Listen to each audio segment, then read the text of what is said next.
Well, it's an honor to be back. Can you hear me okay? No problem. I presented last year for the first time and had a very enjoyable experience. Good time, met some wonderful people.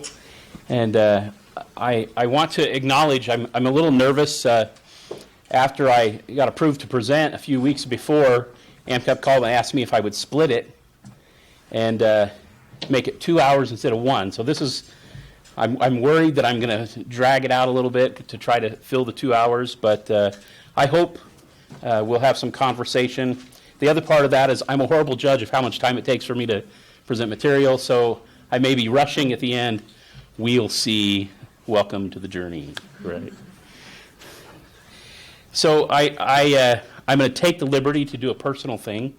If you were at my presentation last year, you will know that last year at this time, just a few months before conference, my daughter was diagnosed with leukemia. And of course, I was coming to present before that happened, and I was telling my wife, I'm clearly not going to go to AMCAP, and she says, you have to go, and I can't go, and you have to go, and we did that for about 15 minutes. And so I came. We were living literally in the hospital at that time, and so my heart was not here, it was there. And but the good news is that she is in complete remission and is doing fantastic. You might note this is her hair coming back, and we went to do baptisms for the dead for the first time at the temple, and the officiator called her a boy, so we had to get extensions for her, or else she would never go anywhere else in public again.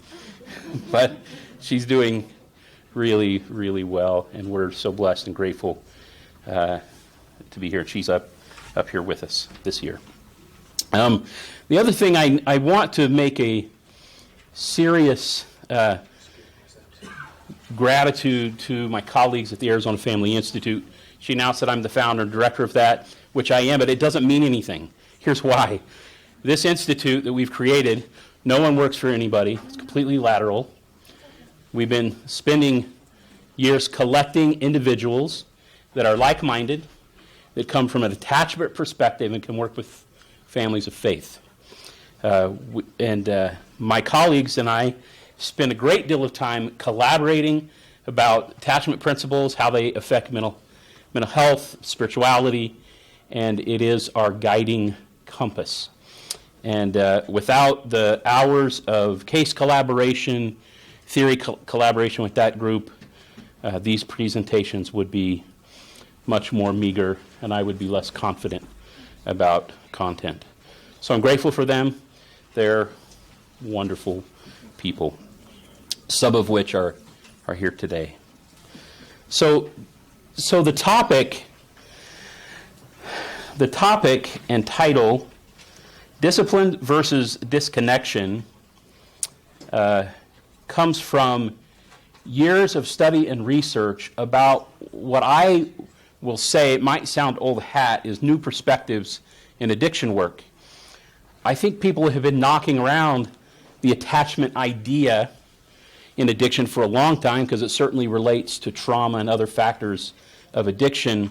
But in my opinion, there hasn't been a wholesale replacement of the old model, in my opinion, that we need to have, that moves away from a disease model and the idea that once an addict, always an addict. Not that that principle isn't helpful. I'm not saying it's not true.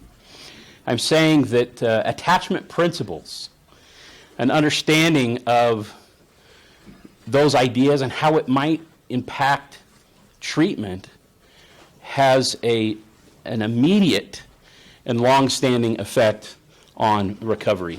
And when I'll tell you, when I have clients in my first or second section, we start reviewing these attachment principles, I am constantly, and I'm not patting myself on the back, but literally individuals I work with, addicts specifically, are gapping their mouth, going, I've been in recovery for 20 years. Why has nobody told me this till now? And what can I just kind of shrug my shoulders.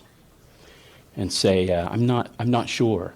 We're not great in our field about including new, compelling data. A lot of that's economic, right? We develop systems, programs that are driven to create revenue. And that's not, I'm not downing that. I'm a capitalist as much as anybody. But we have had a hard time moving, I think, in the field in a complete and wholesale way. Now, and others disagree. They think definitely attachment's a part of it. Other things are still important. I just have a different opinion. And so today, I want to talk about and review what some of those principles are and drill down in them a little bit. The learning objectives I provided AMCAP are as follows. Identify the cycle of attachment and emotional regulation in the brain. Recognize compensatory object-related patterns of self-soothing. Key word in number 2 is object. We'll talk more about that. 3, redefine sexual addiction with an attachment perspective and articulate new beliefs and behaviors associated with attachment-focused addiction therapy. This is a phrase I want to coin for myself and publish under attachment-focused addiction therapy. The only problem is the acronym is AFAT. And people might think I'm describing myself rather than a theory. My wife says, don't be self-deprecating. It's not as funny as you think. See? She's wrong. So I hope that most of what we do today will be a little interactive, but the first 3 slides are a little didactic. I want to read to you an interchange I had with priesthood leader that I loved having this, and I'm certainly not demeaning him at all, and you'll see that. But I leave his name anonymous. But here's an email I got from this wonderful priesthood leader. I'm just going to read this to you. These are a little lengthy. I apologize for that. I was going to not do it. Can everybody hear me okay still? Dear Dan, my name is President so-and-so. I'm in the stake presidency in this stake. I've had many years of experience in church leadership, including serving as bishop and mission president. I know you have come and taught our bishops and even came to our ward and presented information about how to combat pornography. As with you and others, I'm deeply concerned about the vast number of young people and adults that are addicted to pornography. My wife and I are the parents of 6 boys. Now, who needs to understand this better than a parent of 6 boys and 1 girl? And they are now all married and each have families of their own. As a parent, I remember being very committed to teaching our children the importance of self-discipline, avoiding, resisting the evils and temptations around them. He is so creative. You're going to love this. We used to determine in family home evening each week some discipline that we could do as a family during the next week that would help us develop more self-discipline. We would get up early, run around several blocks, take cold showers for a week, memorize poems and scriptures, write letters to grandparents and missionaries, just to mention a few of our family disciplines. This is such a fantastic idea. After he told me this, I did it myself in family home evening. We also had a family standards chart that listed our own adaptation to church standards. One example is that if a child violated their set curfew, then the following month the curfew was an hour earlier than the previous month. The reason I tell you this is because now that our children are raised and have their own families, several have mentioned to me how much these family discipline and standards help them resist the temptations and evil practices that many of their friends gave into. As you can imagine it would. Consequently, I've written down many ideas of how to overcome addictions. I have attached a list for your review and comment before I share with others. I would value your comments and your opinion. So, you see, I'm going to also note this man is in a generation where his kids did not grow up with full-blown internet in the home.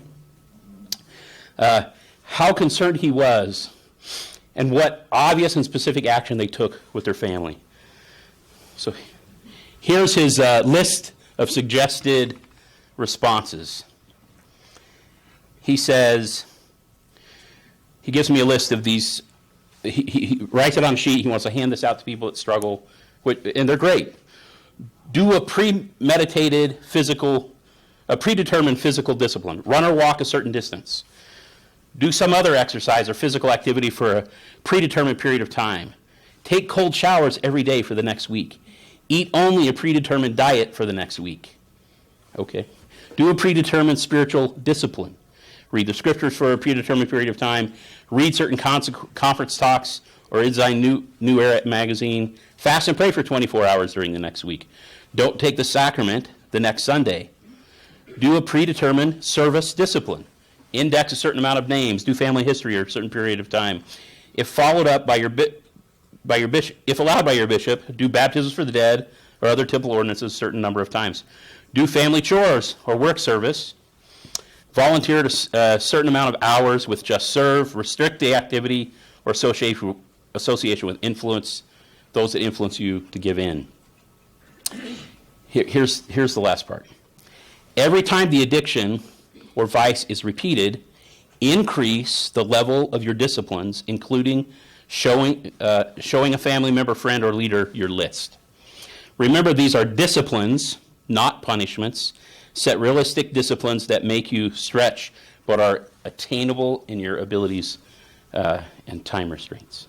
So, wonderful ideas, very disciplined, behavioral focused, and just a good-hearted man trying hard to help people that he's coming in contact with. I want to read to you my response. Dear President, I'm honored that you share this with me and ask my opinion. The idea of discipline is, of course, critical in resolving addiction. Clinically, we use language like self-care to describe these things, but they are the same, doing things that make us feel good about ourselves rather than just feel good, live in this category of self-care and disciplined behavior. These behaviors clinically live in three domains: physical, spiritual, emotional. Building disciplined behavior in these three areas are crucial for an addict to repair what has become sloppy living, where the addiction is the extent of self-soothing, while disciplined behavior or true self-care is diminished, in some cases totally disappeared. With that said, let me suggest one thing that you might not have thought of. The fact that your efforts were successful was not just because of the discipline you taught. It's because it was taught in the context of love and connectedness. You and your wife did this with your kids. It included the connectedness of a family and the love, hugs, smiles, laughter, and togetherness that comes from doing those things together. The fact that the things you taught were also deeply helpful to developing strong and capable children is even more beneficial in building addiction-resilient kids, which he had done. The latest research suggests that addiction is more like an attachment disorder. This means that the missing elements in addiction is the resolution of deep brain-based need for love and connection. This is why kids who grow up without loving parents, with conflict in the home, with shaming or abusive or neglectful parents, are 10 times more likely to struggle with addiction. Yes, they also tend not to learn discipline, but the elements that put them at most risk is the lack of connected relationship, or more precisely, they do not learn the skills of relying on and connecting with others. This is why an addict that is alone, feels alone, or even works on his addiction alone, may benefit from practicing discipline, but will most likely struggle to make progress unless he is doing that in the context of loving relationships. He must learn to reach for help. He must learn to rely on God, friends, family, and support people. He has to learn to reach out to others rather than isolate, learning to ask for help rather than use only willpower. The addict may have a condition that looks like a lack of discipline. This is the obvious side effect of addiction, but broken connectedness is the cause of the addiction. Putting it more directly, many men that struggle with pornography addiction are very disciplined and work very hard at pushing the addiction away, then reading more, exercising more. They practice being a better father. They do more home teaching. They pray more. And they will do well for a period of time. Then they fall again and fall hard, and they are not sure why their efforts did not work. The answer is because they try to do it alone. The sexual urge itself, in its healthiest form, is designed to connect us to others. As long as he keeps his addiction hidden, silent, and relying on his willpower and discipline, he will not be successful. However, if these efforts are done in the light of day with his wife, with their support, then he can reach out to, lean on, call for, and connect with. Then he will find true success. So I was trying to help him see something that he had actually done, but could not recognize that what he had done for his kids that was most important, was providing these wonderful activities that build character and strength and emotional resilience in the context of deeply committed, loving relationship. And you can imagine how unconscious this gets in a family culture.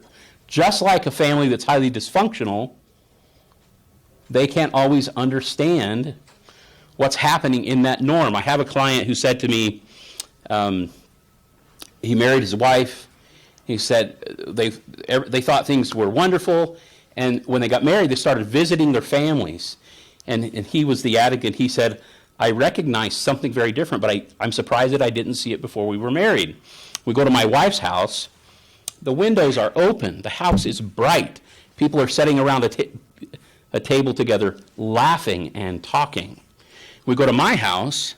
The windows are covered. It's dark in the house. Everybody is in their own room doing their own thing. He said, I would never have realized what was happening to me and why my addiction became so thoroughly connected to my mind and body as an adolescent, because I grew up in that environment. And this is a man that had good parents. You see, they loved him, but levels of connection and isolation were not as present. So I want to build a clinical basis from the research, and I overquote Alan Shore. How many of you know who Alan Shore is or read his work? So I cannot say enough about his work. Right Brain and the Implicit Self changed my perspective of psychotherapy. I'm going to say so boldly, he's called the American Bowlby. If you have not read his work and you're trying to do addiction work, and mind you, he's not researching an addiction. He talks about it tangentially, but he's researching about the neurobiology of attachment. Listen what he says. I want to quote 3 individuals. As research progresses, I want you to see the progressive and potentially developmental nature of how the research has gone over the years. He says, it's now established that emotions are the highest order of direct expressions of bioregulation in complex organisms. That's about us and how we feel, right? That the maturation of the neuromechanisms involved in self-regulation is experience dependent. And these critical affective experiences are embedded in the attachment relationship. And when he talks about this, he uses phrases like, it is now known. And you know what that means. What does that mean when a researcher says, it is now known? It means we've done it so often, the research has been done so many times, with the same response. This is a new psychological construct that is now known. And that is that neural mechanisms, what we used to think were static, unchangeable items, are actually experience-dependent and embedded in the attachment relationship. Now, listen to Bruce Perry. If anybody know who Bruce Perry is? He runs the Child Trauma Institute in Texas. He's a professor of psychiatry, behavioral sciences at the Finberg's School of Medicine, Northwestern University. Amazing, just amazing stuff. Here's what he says. Our brain is designed to promote relationships. Specific parts of the human brain respond to emotional cues, such as, remember this for later, facial expressions, touch, scent, and more important, allow us to get pleasure from positive human interactions. The systems in the brain that mediate pleasure appear to be closely connected to the systems that mediate emotional relationships. So what part of the brain is addiction affecting? Right? The exact same part of the brain that relationships are used to manage and regulate our emotions. Same part of the brain.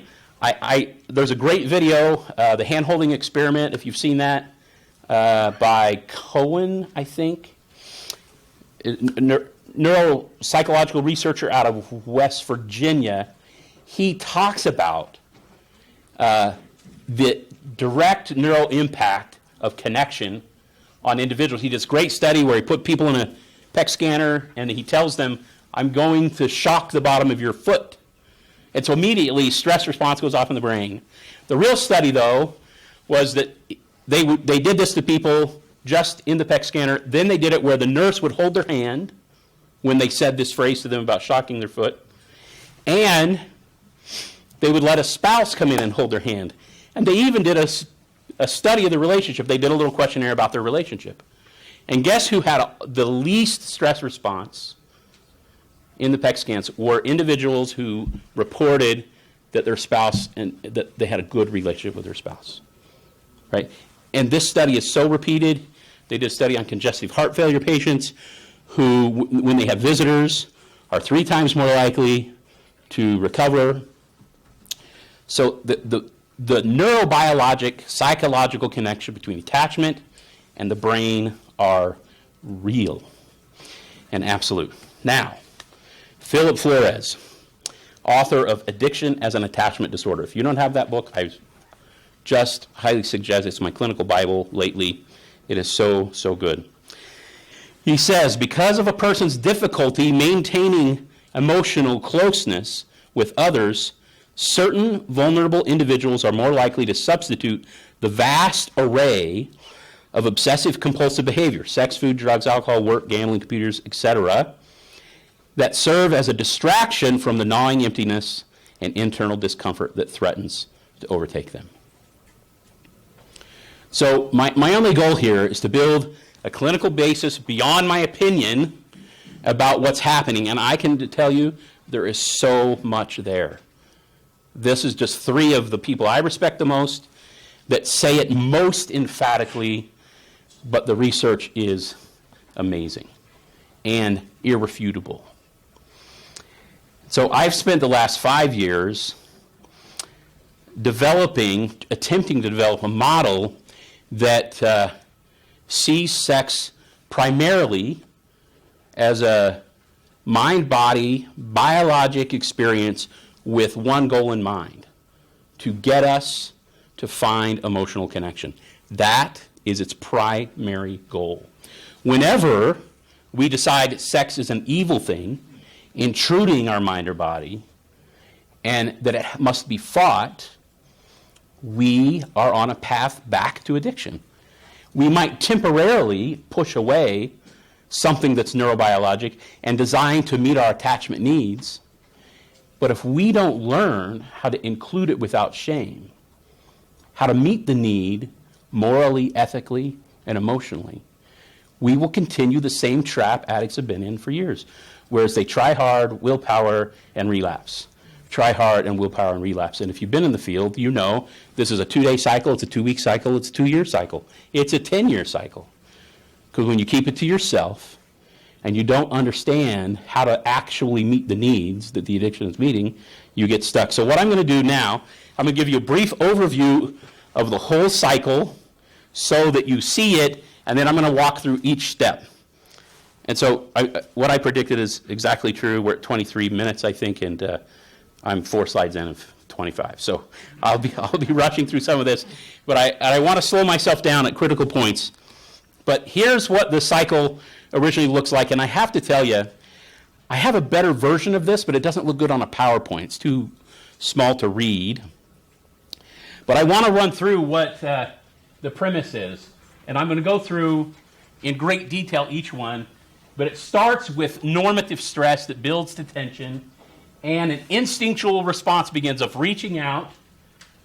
It moves to attunement stage, an attachment stage, and it develops emotional resilience. When this is repeated multiple times in our life, it develops a secure base. The researchers call this secure base, which then we openly engage stressors again. I'm going to go get that degree. I'm going to climb that mountain. I'm going to run that 10-miler. I'm going to do stressful things because I'm resilient, and it's okay if I make mistakes, and it's okay if I achieve, right? But there are a couple of interrupting factors.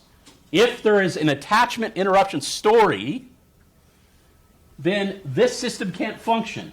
And tension goes the other way, and we start a new maladaptive attachment system that runs through isolation, compensatory behaviors, compulsive behaviors, really addictive compulsive behaviors, leading to emotional frailty, leaves me lost, and I'm blocked from building any secure base, and I'm dumped back into tension to loop through it even faster and with more intensity, and the secure base I do have begins to erode. So stress. Stress is a constant. It is often maligned, but if you have looked at Kelly McGonigal's work at all, you will notice the things that she says about the positive nature of stress. And I'm going to suggest that stress lives in us as a normative constant. All behavior has a stress point that makes it happen. When I get up in the morning and eat breakfast, something in me is stressing me to make that happen, but because the behavior alleviates the stress, it's all good, right? These behaviors easily resolve normative stress, and learning to respond to stress is the beginning of emotional resilience in any organism, especially humans. Here's essentially what it means. We have all kinds of stressors.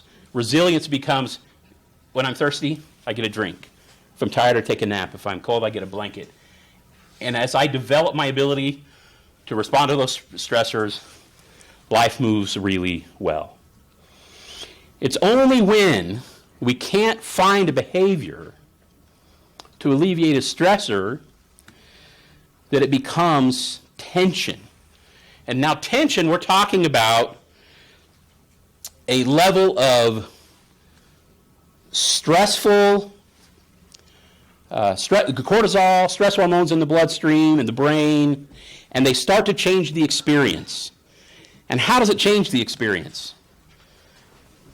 When prolonged stress is now releasing stress hormones that affect the brain, muscles, and the bloodstream, it creates a new irritation, a dysregulated emotion, physically sensitive and prone to stimulus overload. And when I say prone to stimulus overload, I'm not saying there's too much stimulus. When too much stimulus comes in, normal stimulus now feels irritating. Well, I'll give you a good example. We drove up here, car full of kids, and for some reason, when the kids get loud and laugh, my hand clenches the wheel a little tighter and my jaw grips a little bit. I'm like, hey, quiet down. My wife's like, they're having fun. Leave them alone. But why am I stressed? Because I just had 3 18-wheelers pass me, and I'm, right? So there's an obvious dysregulation, and it feels like we've got to get out of our skin. Feels like I don't know what to do. This is the feeling that we all have at certain times, but definitely it's the feeling the addict has before relapse. They don't know what to do, and all the brain knows to tell them is the addictive behavior. But it is that tension feeling. Now, what's wonderful about our body is that we are born with an instinctual system to reach out. It's not cognitive, it's in our nervous system. It is instinctual. It exists in all developmental stages of life, child to parent, friend to friend, partner to partner, community to community. The reaching out instinct is looking for a specific response from other. There's so many great examples of this. You see a lot of it in childhood, of course. You get the 2-year-old who's standing next to mom, and a stranger walks by. What's the 2-year-old do? Grab mom's leg and pull in like this. The 2-year-old is not processing any cognition. The 2-year-old is responding out of the nervous system for safety. This never goes away. If I have a really bad day, a really tough client, and I'm feeling like crap about my clinical skills, what do? The second I get in my car, I call my wife. Oh, Horrible day, right? We connect. It's what we do. Our instinct is there, and this instinct never goes away. It might be muted, but it will never go away.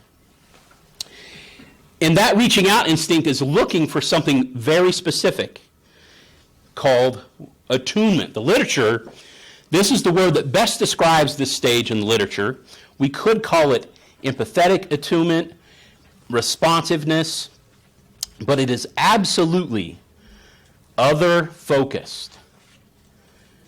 We say too often fight or flight.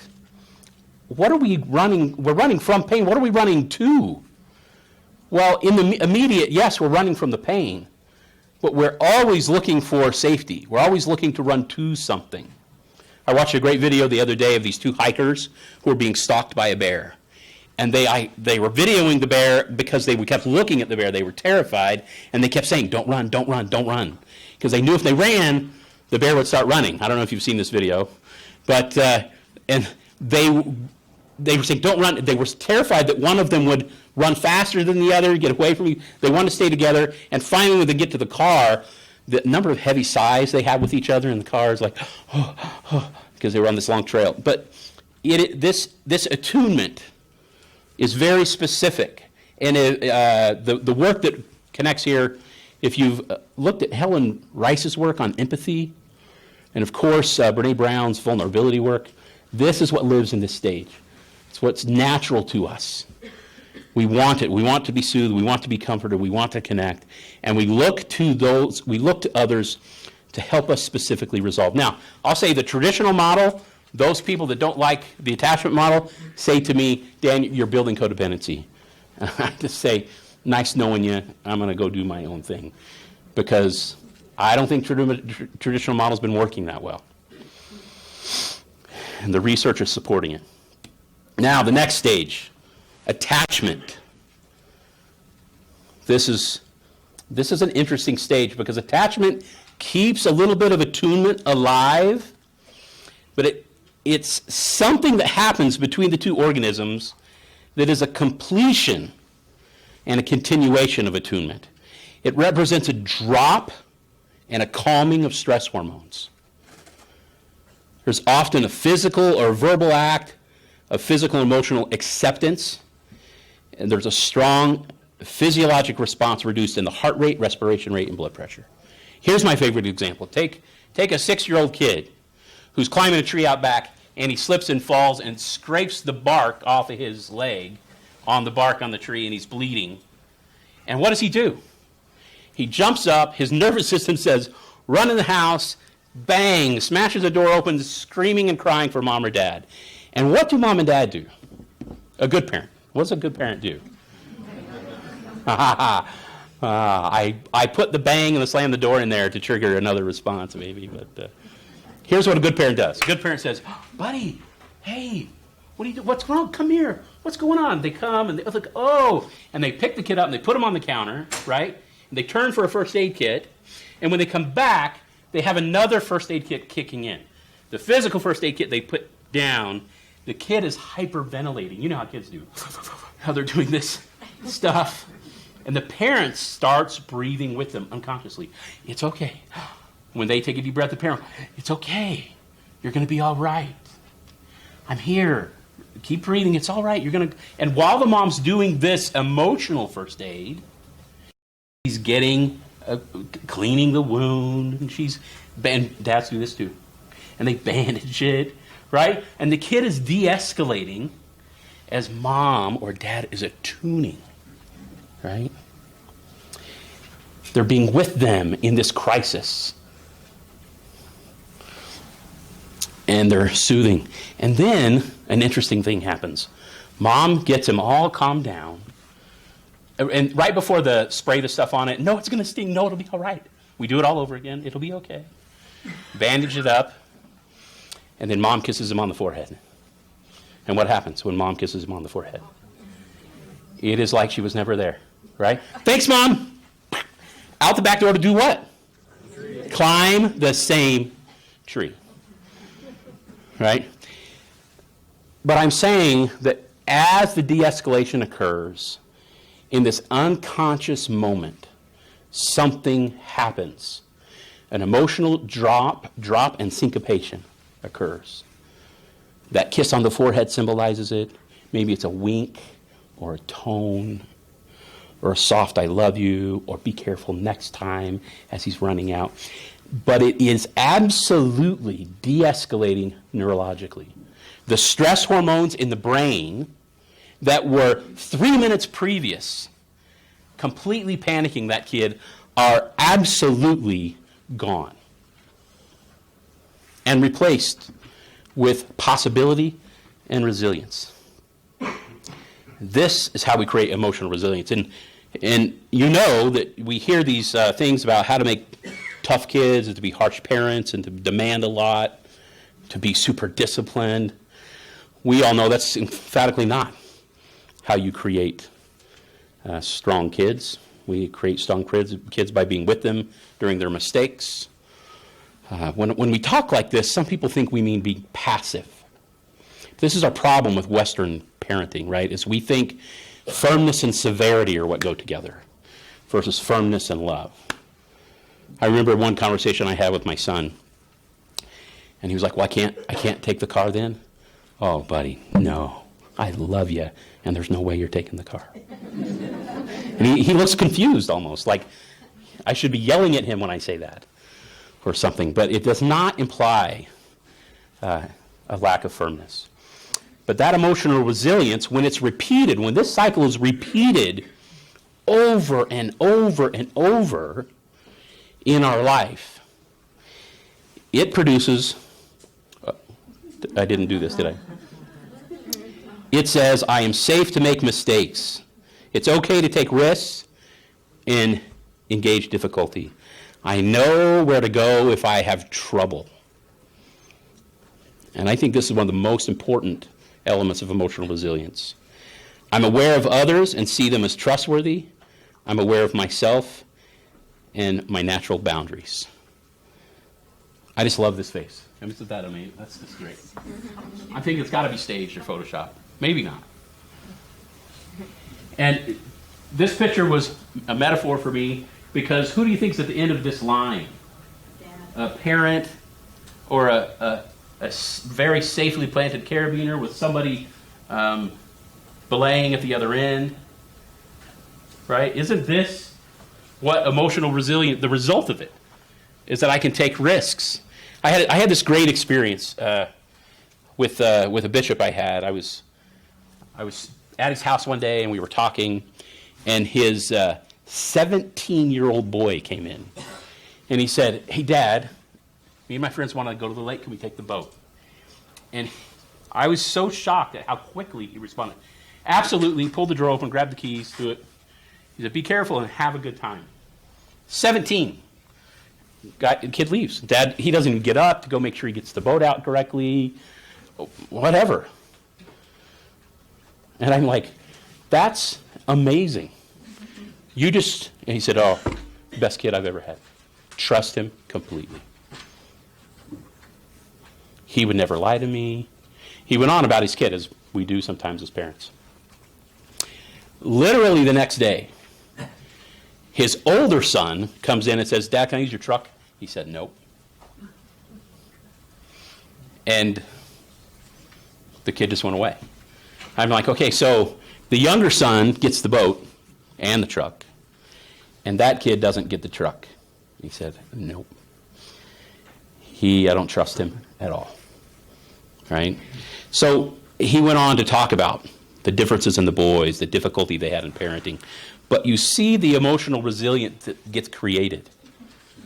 The safety, this witness. This 17-year-old boy goes to the lake and has a great time. Why? Because how many times do you think he went with his dad? And how many mistakes did he make? And how much effort did they put in together? Right? That's how we get to that trusting place.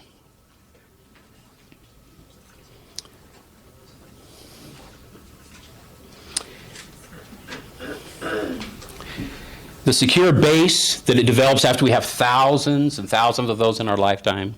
From the moment we're crawling, this begins, right? from the moment we're crawling. I like to do this comparison.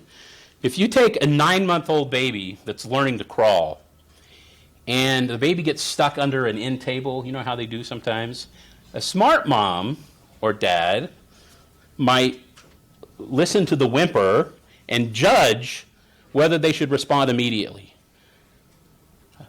A mom might look and notice that the baby's stuck and looks for mom, which is the reaching out mechanism, right? And the mom looks and says, "You're okay." As if to say, keep struggling. You can do it. But the baby can't talk. The mom gives a tone. The baby keeps moving. And guess what? The baby finds its way out. Does it look back at mom? No, it just keeps crawling. So it begins really early, even earlier than that, right?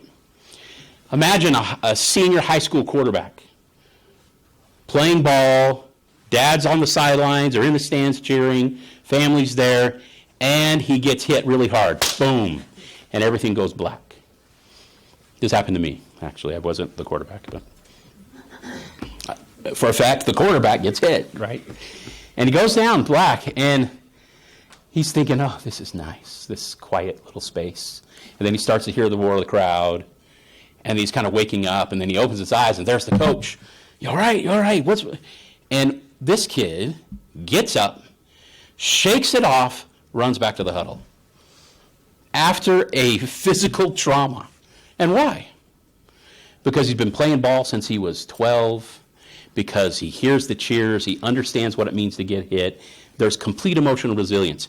He knows it's okay to make a mistake, to take a risk. He knows that he can accomplish something, right? This is not an isolated event. That quarterback can get up and run to the huddle because he's had thousands and thousands of completed attachment mechanisms in his life. Without them, he could not auto-regulate. This is Alan Shore's term. We go through this regulation of emotion through other. He says that all humans use others to emotionally regulate so that we can get to auto-regulation. So auto-regulation is this ability to mind myself, see myself, feel myself, and be okay, but I only have it because I'm so experienced in resolving conflict through others that I feel safe in the world. The world is a trusting place. I feel capable and connected. See? And so the secure base to the person feels like confidence. Remember the boy climbing the rock wall who's probably 11-ish in that picture? What does he say to his friends at school the next day? Guess what I did? I climbed the wall, right? But he doesn't say, my dad was helping me, and I got scared, and he told me to just keep moving. He doesn't say all that stuff because it's unconscious now.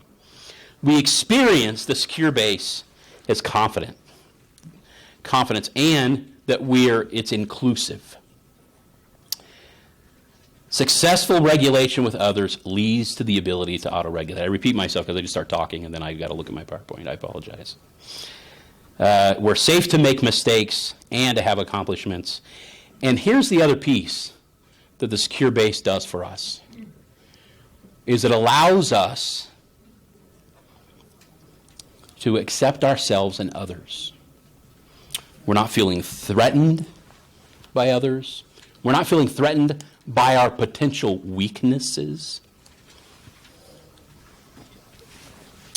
How do we learn that without having individuals in our life that accept our weaknesses? That's the only way. So that secure base is critical. And from the, yes? So all of this you're talking about, can we get all of that from the Philip Flores book? He doesn't. He talks about several of these components. He doesn't put it together the way I have. So you do this? Is yes, you? this is me. But I don't wait for my stuff. Read Alan Shore. Read Philip Flores. This PowerPoint will be in PDF format, I think, on the AMCAP website, so you can get it there. But please, like Dr. Alvarez said, get yourself rooted in the attachment theory. I'm just inviting you because of its deep effectiveness. And Dan, one more question. Yeah. What book was Alan Shore? Oh, Or what? eight books. Go to his website, alanshore.com. My favorite work is The Right Brain and the Implicit Self, and that's an article. And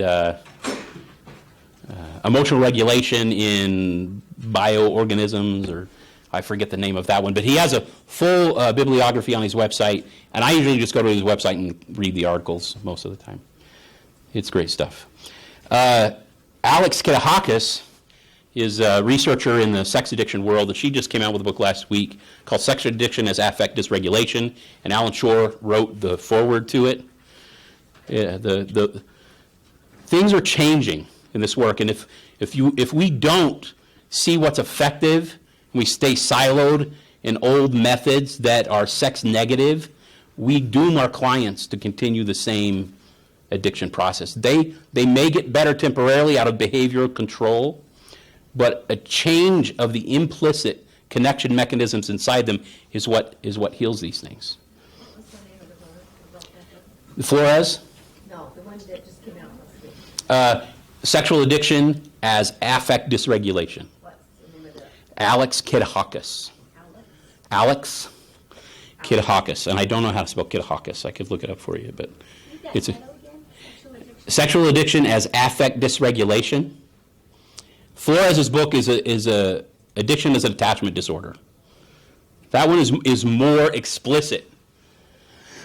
Now Flores is primarily looking at substance abuse. That's who he spent his whole career working with, but makes the connections through cross addiction, multiple addictions, that it's all the same method. So, from the secure base, we engage stressors intentionally because we're seeking stressors to enhance relationships with others, to meet basic needs for self-fulfillment and self-actualization. Here's my favorite stressor that gets induced. Let's think about maybe 100 or 200 years ago, a farm boy who lives with his family. And he doesn't have a lot of social outlet, but the county fair is coming and they always have a dance. And he decides he's finally old enough to go to the dance at the county fair, right? So he goes to the dance. He doesn't know what dancing is, but he feels compelled to go, right? And what happens while he's there? He sees her, right? What John Eldridge calls the blonde damsel in distress, but it's the girl that he notices. And what happens? Heart rate goes up, respiration rate goes up, he gets clammy, and he thinks about going over and talking to her, and he suddenly realizes that his mouth and tongue can't move very well, right? And this stressor is real. He doesn't quite understand it, but he takes a step, and then another step, right? And he gets over there, and when he gets there, something comes out of his mouth that later he thinks, I don't even know what that was, right? And he dances with her, and they talk, and he goes home, and what's he think about all the way home? He thinks about her, right? He gets home, he tells his dad, oh, Dad. And he's like, oh, I know who that is. That's so-and-so's daughter. They live on the other side of the county. So the next Saturday, what's he do? He walks 25 miles to that house, right? And he knocks on the door and does the traditional, can I call on your daughter? And they sit on the porch and drink lemonade, right? And he's terrified. And what's he think about all the way home? He thinks about her. Now, what's driving all of this? What particular stressor is driving it? It is the sex drive. Absolutely. Without it, he feels none of it. Not one bit. When we cast this drive as evil and intrusive, what does it eliminate, right? Right. So our job is to re-regulate what is otherwise a sexual dysfunction that has occurred. But we can't cut the hole out of a blanket. We can't do it by calling sex bad and evil. It doesn't work. That's the problem. Without believing sex is bad, there's no addiction. That's at the core, right? I tell guys all the time, Elder Scott said this. He said it in the talk. He said he went to a dance at Utah University, and he saw a girl, and she was beautiful, and he felt instantly in love. He didn't say that part. I just made that part up. But he was smitten, right? It is his wife now. And he talked to her, and he danced with her, and she said two things to him. Any of you remember this talk? I won't marry a boy who doesn't what? Go on a mission or take me to the temple. What's he do the next day? Mission papers, right? Sex drive, right? We're not calling that ill-motived. We're calling it absolute positive intent, right? He knows what he has to do. Go back to resilience in its most basic form. If I'm thirsty, I get a drink. If I'm tired, I take a nap, right? We have to know how to respond to the stressors that are real. And sex is a signal from our body that we need emotional connection. And until we make that leap and that jump, and we can train it and attune it and teach it, things won't change. Look at what the secure base does. It creates cooperation in our daily life activities as a norm. It reveals trust as an implicit reality. This making food in our modern world seems simple, right? But it's a stressor. We have to do this. And families are doing it together. They're engaging cooperative action in it. The individual safety is important to the group in a secure base. When I have a secure base, it's because I exist in a group that cares about my safety. At every level, think about this. At home, do people care about my safety? If I clench my chest and fall on the ground, what will everybody in my house do? They will absolutely rush to my care, right? If I'm in this group of like-minded individuals that I don't know many of you, if somebody came up here and intruded and tried to hurt me, 10 of you would get up and come to my aid. The others, I'm not offended. You probably think that person would hurt you too. But do you understand the secure base is implicitly about relationship, but experienced individually? Members work together in the stressors of resource management. Cooperation makes work inside the secure base seem enjoyable. Now, I know that that's over the top a little bit, because on Saturday mornings when it's chore time, it's not always so pleasant to get all my kids to do their chores. But we get there, right? And I'm helping them, and I'm trying not to be severe, and I'm trying to be kind, and we're working together a little bit. That's how we create a secure base. That's how we live in a secure base. And that's what we do. Now, here's what's coming in the next hour. So I sped up, and now I've got 5 minutes left. That's good. This is the attachment cycle. There's lots of different versions. A group from Vanderbilt has got a cycle they call cycle of security. It's fantastic. It's really for young kids, but it's some of the basis for which I developed this model. Can you still hear me okay? But yes. I think your mic's off. Really? How's? Has it been off the whole time? Yeah. Nice. Thanks for telling me. I've had that one. Okay. So this is the attachment cycle, and you can call the stages different things, but they're neurologically descriptive, in my opinion. That reaching out represents a neural state. It represents something my brain does, and think mostly my nervous system, not cognition. My nervous system is pushing it. Definitely it's neural, but it's in my body more than it's in my thought. The attunement, we can call it empathy, we can call it vulnerability, but it is the element that makes it other-focused. We're pushing to other. We don't always recognize it. The attachment represents the de-escalation of stress hormone. The emotional resilience is that newfound energy that moves us. And the secure base is the implicit long-term confidence we experience through the completion of those things. Here's the kicker. Sometimes it goes wrong, right?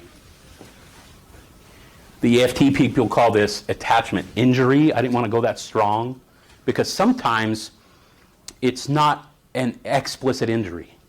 Sometimes it's a misconception by the kid. I had one client who grew up thinking his dad hated him. And he said, I remember my dad and I would read Harry Potter together. And then one day I saw him reading it by himself.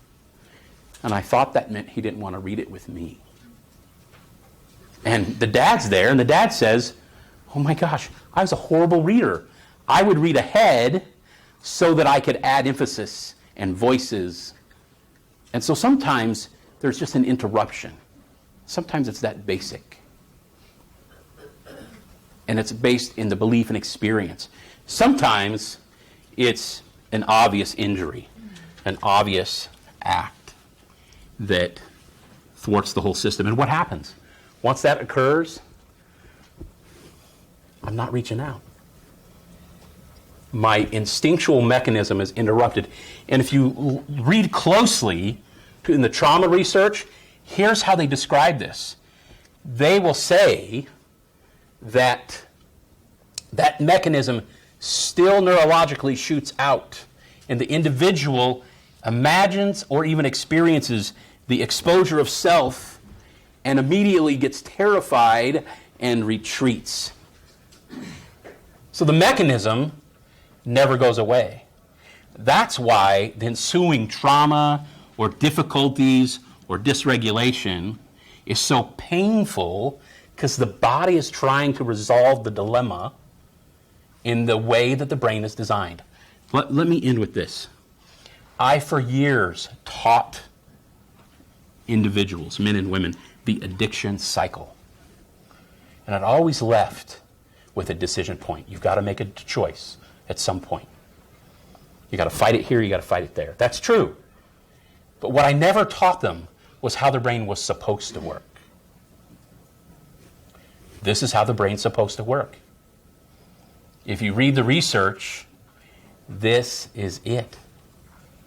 Our brain regulates through relationship. And because we're confident and don't need a lot of people now, and you have your wife or your husband, that's because you've had it. You've done it, right? And here's the last piece. I haven't found another model that was more consistent with the gospel, right? Eventually, we have to reach out to Him, capital H. We have to learn to feel vulnerable there. And when is that effective? When we've done it with others first. At 3, we don't know how to pray to God. We know how to run to Mom. It is the same neural mechanism. And if we build trust, those opportunities in our spiritual life become implicitly easier. The good news is repairing injury is quite possible. Why? Because the rest of the humans on the planet aren't gone. We can still do it. I thought she was raising her hand. She was telling me 1 minute. So I'm grateful for this, your presence in the next hour. If you're coming back, and I hope you do, or you're signed up to, we're going to talk about what system develops maladaptively out of the same tension. There's a system, and this system that develops will fill this side, but it is the body still attempting to resolve the dilemma through an attachment structure, but absent other input object. And so that's what the second half will be about. And thank you for coming. We appreciate it so much.